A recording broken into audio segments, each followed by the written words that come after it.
ఎంత కోపం వచ్చినా నిగ్రహించుకోవాలి కానీ మాట బయటికి అనకూడదు. అప్పుడే సంబంధాలు బాగుంటాయి. కోపాన్ని నిగ్రహించుకోవాలి. కోపం వస్తుంది, కోపం రావడం సహజం, నిగ్రహించుకోవాలి. అక్కడ కనీసం పక్క గదిలోకి వెళ్ళిపోవాలి, లేదు ఇంట్లోంచి బయటికి వెళ్ళిపోవాలి, లేకపోతే ముసిగట్టుకు పడుకోవాలి, లేకపోతే నీళ్ల గదిలోకి వెళ్ళిపోయి 2 బిందెలు నీళ్లు దిమరించేసుకోవాలి.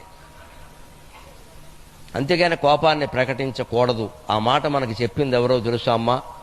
ప్రభాకర శర్మ గారు అర్చన చేస్తున్న ఆంజనేయ స్వామి గోడ మీద ఆ గంగ సింధూరపు రంగులో మెరిసిపోతున్నాడు. ఆ ఆంజనేయ స్వామి చెప్పాడు. ఎక్కడో తెలుసా?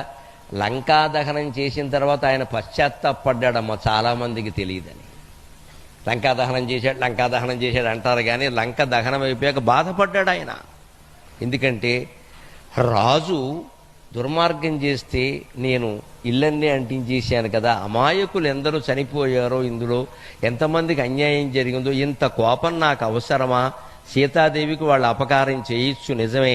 రాముడు నన్ను పంపొచ్చు. ఆయన సీత ఉందో లేదో చూసి రమ్మన్నాడు కానీ కొంపలంటించి రమ్మని చెప్పలేదు కదా.